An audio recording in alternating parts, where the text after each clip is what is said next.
Africa is abundant in resources, diversity, and it has the world's youngest population.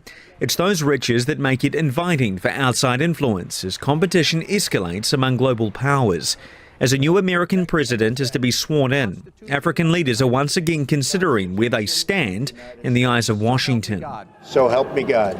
President Joe Biden's Africa strategy has been described as being modern and strategic, but US influence on the continent has been waning in recent decades.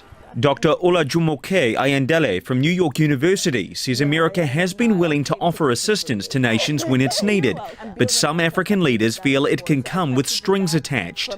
And this reliance on you have to have human rights, you have to have good governance, they have seen it as a little bit patronizing versus, China, which is just business as usual. For the past 24 years, business as usual has included the Africa Growth and Opportunity Act. AGOA provides sub-Saharan African countries with duty-free access to the US market, and last year US imports under AGOA totaled $9.7 billion US dollars.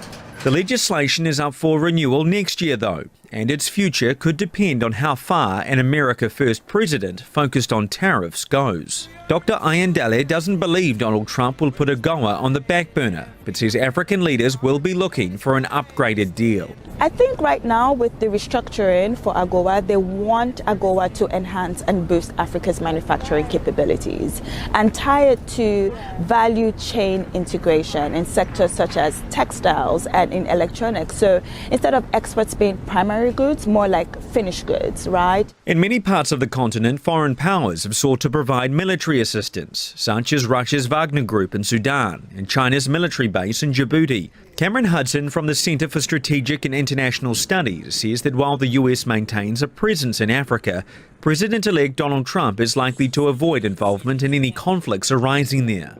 I think that there's a very good likelihood that the Trump administration could say, if Mali, if Burkina Faso want to work with Russia and drag Russia into a quagmire in those countries, well then, let them do that. Experts we've spoken to say it's still unclear how Donald Trump will approach relationships in Africa once he takes office.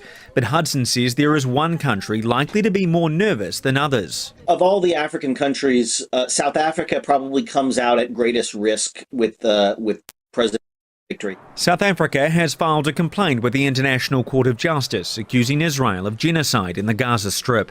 Trump's Republican Party is a staunch defender of Israel, and the support is likely to be voiced loudly at the United Nations. I think that South Africa is going to be a principal target of U.S. concern at the UN, not just bilaterally.